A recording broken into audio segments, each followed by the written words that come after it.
کہ ایک گروہ نے مجھ پر یکجہت ہو کے اور اکٹھا ہو کے ہماری یکجہتی کو درہم برہم کر دیا۔ وَوَاسَبُوا، یہ لفظ آپ کی خدمت میں عرض کرنا چاہتا ہوں کہ لفظ شیعہ نہج البلاغہ کے خطبہ 215 میں جناب امیر علیہ السلام نے استعمال کیا۔ وَوَاسَبُوا عَلَى شِيعَتِي، اور میرے پیروکاروں پر ٹوٹ پڑے۔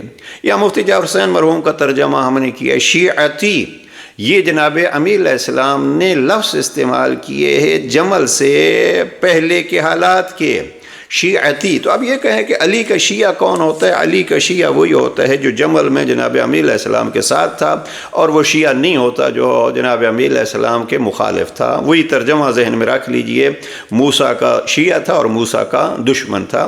تو شیعہ یعنی کیا ہے؟ شیعہ یعنی طرفدار۔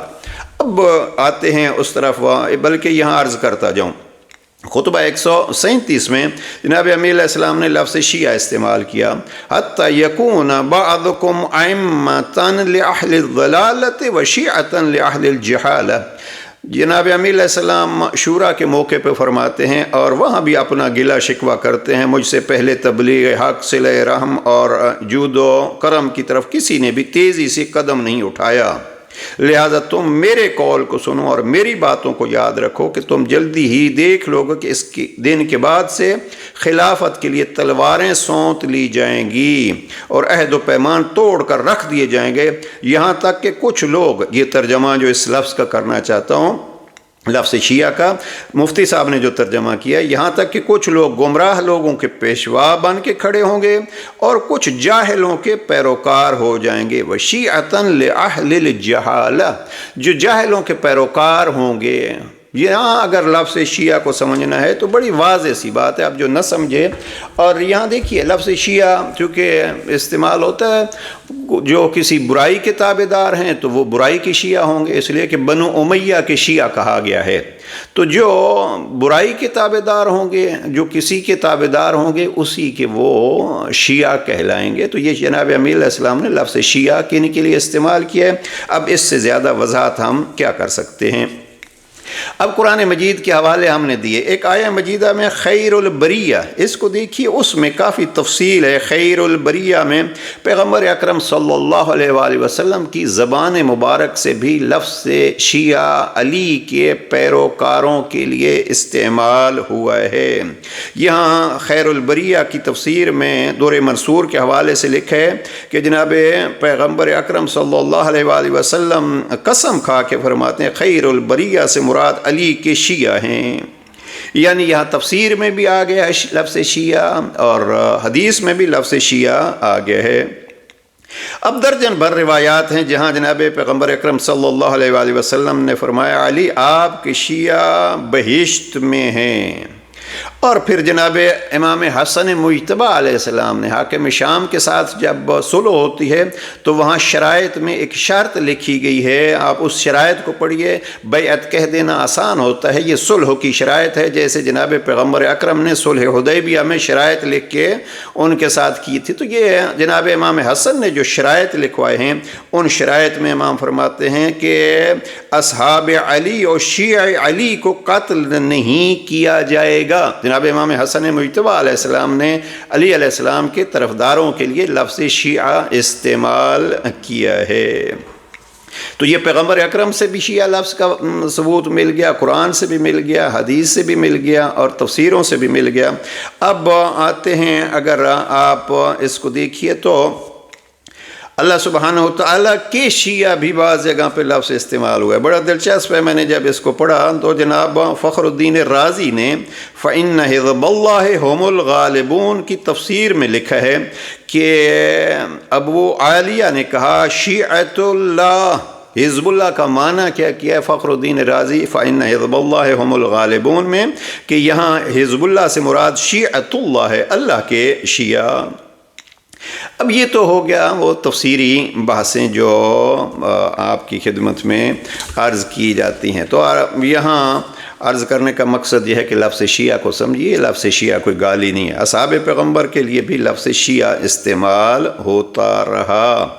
آپ اگر دیکھیے جناب حجر بن عدی کے واقعے کو دیکھیے، اصحابہ فی تمییز صحابہ میں شیعہ علی کہا گیا ہے جناب حجر بن عدی کو، کیوں؟ اور اسی جرم میں قتل کیے گئے ہیں، اس لیے کہ فضائل علی بیان کرتے تھے۔ اور اصحاب کی ایک بڑی تعداد کو بھی شیعہ کہا گیا ہے۔ لفظ شیعہ دیکھیے عزیزان، اس بات کو ہم جمع کرتے ہیں، لفظ شیعہ نیک لوگوں کے شیعہ ہوں گے، علی کی شیعہ ہوں گے تو وہ نیک ہوں گے، کسی اور کے پیروکار ہوں گے تو وہ گناہگار ہوں گے۔ ایسے نہیں ہے کہ لفظ شیعہ کوئی ایک سند ہے، لفظ شیعہ کے ساتھ شیعہ علی بہشت کی ضمانت ہے، شیعہ علی ہونا بہشت کی ضمانت ہے۔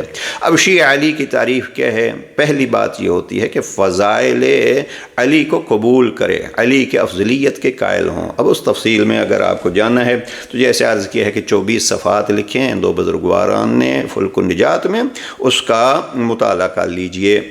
رہ گیا آپ اگر کہیں گے کہ شیعہ لفظ جو ہیں وہ فرعون نے لوگوں کو شیعوں میں تقسیم کر دیا تھا، فرقوں میں تقسیم کر دیا تھا، تو جیسے عرض کیا ہے کہ لفظ ائمہ بھی قرآن مجید کو آپ دیکھیے تو جعلہم ائمۃ، اللہ نے کچھ کو ہدایت کا امام بنایا ہے، اور اسی طریقے پہ ائمۃ یدعون الی النار، کچھ ائمہ ایسے ہیں جو جہنم کی آگ کی طرف بلاتے ہیں۔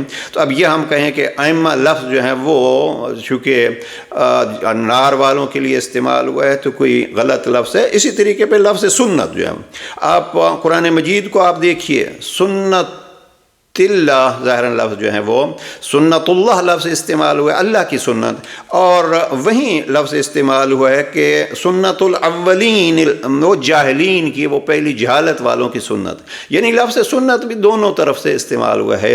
اگر اللہ کے اس دستور پہ عمل کریں گے تو وہ سنت اللہ ہوگی، اور اگر جاہلوں کی سنت پہ عمل کریں گے تو وہ سنت الجاہلین اور قابل مذمت ہوگی۔ اسی طریقے پہ آپ اگر دیکھیے حدیث میں بھی من سن سنتن سیئتن، اگر کوئی شخص اچھی بنیاد رکھتا ہے تو ایک ہی حدیث میں سنت سیئہ بھی استعمال ہوا ہے اور سنت حسنہ بھی استعمال ہوا ہے۔ تو لفظ جو ہے وہ شیعہ بھی، سنت بھی، امام بھی، دونوں پہلوؤں سے استعمال ہوتا ہے۔ لہٰذا دیکھیے اس لفظ کو، اور مجھے بہت اچھا لگا وحید الزمان صاحب نے احادیث پہ ایک کتاب لکھی ہے، اور وہاں جب بات ہوتی ہے تو وہ کہتے ہیں کہ شیعہ علی ایک قدیم فرقہ ہے اور سچے اہل حدیث و اہل سنت شیعہ ہیں، سچے اہل حدیث اور اہل سنت شیعہ ہیں۔ اب یہ جناب وحید الزمان صاحب کا ہے لفظ شیعہ کو اگر آپ دیکھیے، اور اس کے مقابلے میں شیعہ ہونے والے جناب ڈاکٹر تیجانی صاحب کو وہ جملے دیکھ رہا تھا، بلکہ کتاب دیکھ رہا تھا، ان کی ایک پوری کتاب ہے شیعہ ہی اہل سنت ہیں۔ تو میں یہ عرض کروں کہ دیکھو تیجانی صاحب کہتے ہیں شیعہ ہی اہل سنت ہیں، وحید الزمان صاحب کہتے ہیں اہل حدیث اور اہل سنت ہی شیعہ ہیں۔ تو آئیے بھائی چارے سے کام لیں، یہ دور اختلافات کا نہیں ہے، دشمن مسلمانوں کو مٹانے پہ لگا ہے اور ہم خود اس کے مددگار بن رہے ہیں ان گروہوں میں۔ یہ لفظی بحثوں کے بغیر اپنے آپ کو یکجا کیجئے۔ اب ہم نہیں جاتے لغت میں کہاں کہاں لفظ شیعہ استعمال ہوا ہے، دیکھ لیجئے گا جن عزیزان کو مزید تفصیل چاہیے۔ لیکن ہم ہمیشہ کی طرح یہ عرض کرتے ہیں کہ دیکھیے اگر ایک دوسرے کا احترام کیجئے، ایک دوسرے کے مقدسات کو ملحوظ خاطر رکھیے۔ لفظ شیعہ بھی ہمارے لیے ایک قابل فخر چیز ہے۔ اب آپ کسی کو شیعہ کو رافضی کہہ کے پکاریں گے، پھر وہاں سے جواب آئیں گے تو یہ جواب در جواب اختلافات کا سبب ہے، اور یہ حکم خدا کی خلاف ورزی ہے۔ اللہ سبحانہ وتعالیٰ کا ارشاد ہے وَاعْتَصِمُوا بِحَبْلِ اللَّهِ جَمِيعًا، آپ اللہ کی کتاب کو مضبوطی سے تھامیے۔ اور بعض افراد خواہ مخواہ ان کی قربتاً اللہ انہوں نے اختلاف پھیلانا ہوتا ہے۔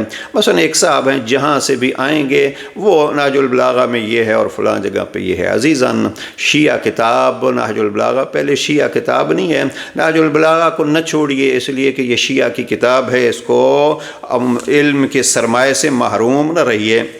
میں یہاں دیکھ رہا تھا فلک النجات میں انہوں نے بہت سارے افراد ایسے لکھے ہیں کہ جو محبت اہل بیت کی وجہ سے ان کو شیعہ کہا جانے لگا. مثلا امام نسائی، بلکہ امام نسائی کو تو مار ہی اس لیے دیا گیا کہ وہ شیعہ کہہ کر. اور اسی طریقے پہ شیعہ بہت سارے راوی مثلا ان کو رد اس لیے کیا جاتا ہے کہ یہ شیعہ ہیں. اور یہاں انہوں نے ایک فہرست بنائی ہے کہ کون کون افراد سے، مثلا عبد القدوس، عبد السلام، یہ پرانے جو ہے وہ راوی ہیں، ان راویوں کی روایات کو رد کیا جاتا ہے اس لیے کہ یہ مائل بتشیع تھے. مثلا انہوں نے ایک جملہ لکھا ہے حاکم نیشا پوری بھی مائل بتشیع تھے، لہٰذا جس کی بات پسند نہ آئے اس کو کہیے کہ یہ مائل بتشیع تھے. لہذا لیکن ایک بات اہل سنت برادران کو اور تحقیق کرنے والے عزیزان کو آخری جملہ یہ عرض کرنا چاہتا ہوں کہ دیکھیے امام شافعی کے بارے میں بھی کہا گیا، بلکہ یہاں تو شیعہ کے حوالے سے رافضی کہا گیا ہے. تو اب کسی کو منہ سے، کسی کی تحریر سے اگر محبت علی نظر آتی ہے تو یہ علی علیہ السلام پیغمبر اکرم کے نفس ہیں. اللہ نے کہا ہے کہ انفسنا وانفسکم، یہ سورہ آل عمران کی آیہ مباہلہ ہے. تو نفس رسول کے ساتھ محبت خود رسول کے ساتھ محبت ہے. لہٰذا اگر امام شافعی جیسے کوئی کرتے ہیں محبت کا اظہار تو پھر رد نہ کیجیے، ورنہ نقصان کیا ہوگا. امام شافعی کو بھی رد کر دیجئے، اور سیاستہ میں ایک کتاب امام نسائی کی ہے اس کو بھی رد کیجئے، پھر خود نقصان کس کا ہوگا. لہٰذا ایک دوسرے کو سمجھیے. لفظ شیعہ کا معنی پیروکار ہے، اور الحمدللہ ہمیں فخر ہے کہ ہم علی کے پیروکار ہیں. پروردگار اسلام کے طرفداروں کو اتحاد و اتفاق کی توفیق نصیب فرمائے، اور جو اختلافات پھیلا رہے ہیں ان سے ہمیں محفوظ فرمائے. والسلام علیکم ورحمۃ اللہ.